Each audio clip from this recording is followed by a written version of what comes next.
Welcome to success ગુરુ ધોરણ 10 વિષય ગણિત. આજથી આપણે પ્રકરણ 9 ત્રિકોણમિતિના ઉપયોગો શરૂ કરવા જઈ રહ્યા છીએ. તો ચાલો તેને ઉદાહરણ 1 દ્વારા જ શરૂ કરીએ. દાખલાની રકમ છે: જમીન પર એક ટાવર શિરોલંબ સ્થિતિમાં છે, એટલે કે ઊભી સ્થિતિમાં છે. તેના પાયાથી 15 મીટર દૂર રહેલા જમીન પરના એક બિંદુથી ટાવરની ટોચના ઉચ્છેદ કોણનું માપ 60 અંશ છે. તો ટાવરની ઊંચાઈ શોધો. આ દાખલો જુલાઈ 2022 અને માર્ચ 2024માં બોર્ડ એક્ઝામ્સમાં પૂછાયેલો છે, માટે ખૂબ જ ઇમ્પોર્ટન્ટ રહેશે. તો ચાલો હવે આપણે જવાબ જોઈએ. તો સૌથી પહેલા તો આપણે અહીં ત્રિકોણ એબીસી દોરી લઈએ. તો મેં અહીં દોરી લીધેલું છે. હવે આપણે કીધેલું છે રકમમાં, તે ફરીથી વાંચીએ. જમીન પર એક ટાવર શિરોલંબ સ્થિતિમાં છે. શિરોલંબ સ્થિતિમાં એટલે કે ઊભી સ્થિતિમાં છે. તો AB એ આપણું ટાવર થશે. પછી તેના પાયાથી એટલે કે B થી, આ આખા ટાવરનો પાયો કયો? B થશે. તેના પાયાથી 15 મીટર દૂર રહેલા જમીન પરના એક બિંદુ એટલે 15 મીટર દૂર આ C બિંદુ આવેલું છે. તો C અને B કે B અને C નું અંતર 15 મીટર થશે. તો તે લખી લઈએ. હવે આગળ વાંચીએ. જમીન પરના એક બિંદુથી ટાવરની ટોચનું ઉચ્છેદ કોણનું માપ 60 અંશ છે. એટલે આપણે C નું માપ 60 અંશ આપેલું છે.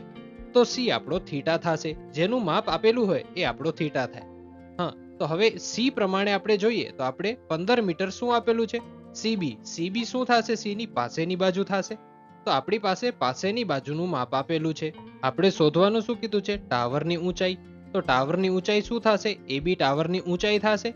એટલે આપણે AB શોધવાનું છે. તો C પ્રમાણે જોઈએ તો AB છે એ સામેની બાજુ છે. તો આપણે સામેની બાજુ શોધવાની થશે. તો હવે સૌથી પહેલા લખવાનું ટાવરની ઊંચાઈ બરાબર AB. પછી આપણે CB આપેલું છે 15 મીટર, તે પણ લખી લઈએ. CB બરાબર 15 મીટર. અને આપણે ખૂણો C આપેલો છે 60 અંશ, તો તે પણ લખી લઈએ. ખૂણો ACB બરાબર 60 આપેલું છે. હવે આપણી પાસે સામેની બાજુ નથી અને આપેલું શું છે? પાસેની બાજુ. તો લખવાનું સામેની બાજુ છેદમાં પાસેની બાજુ. સામેની બાજુ આપણી છે AB અને પાસેની બાજુ આપણી છે CB. હવે આ કોનું સૂત્ર છે? સામેની બાજુ છેદમાં પાસેની બાજુ. tan નું સૂત્ર છે. તો આપણે જે C 60 અંશ આપેલો છે એ થશે tan 60. હવે આપણી પાસે પાસેની બાજુ એટલે કે CB ની કિંમત 15 મીટર છે અને tan 60 એની કિંમત થશે વર્ગમૂળમાં 3 ત્રિકોણમિતિના ગુણોત્તર પ્રમાણે. તો આપણે તે મૂકીએ અને આગળનું પદ લખીએ. હવે આપણે 15 ને બરાબરની બીજી સાઈડ લઈ જઈએ તો તે ગુણાકારમાં આવી જશે. તો 15 ગુણ્યા વર્ગમૂળમાં 3 કરીએ તો આપણે મળે જવાબ 15 ગુણ્યા વર્ગમૂળમાં 3.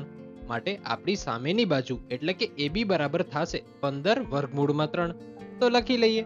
સામેની બાજુ AB બરાબર 15 વર્ગમૂળમાં 3 મીટર. આ આપણો જવાબ થશે. આજનો દાખલો અહીં પૂરો થાય છે. Thanks for watching. જો તમને દાખલો સમજાઈ ગયો હોય તો વિડીયોને લાઈક કરજો અને આવા જ એજ્યુકેશનલ કોન્ટેન્ટ માટે ચેનલને સબસ્ક્રાઇબ કરજો.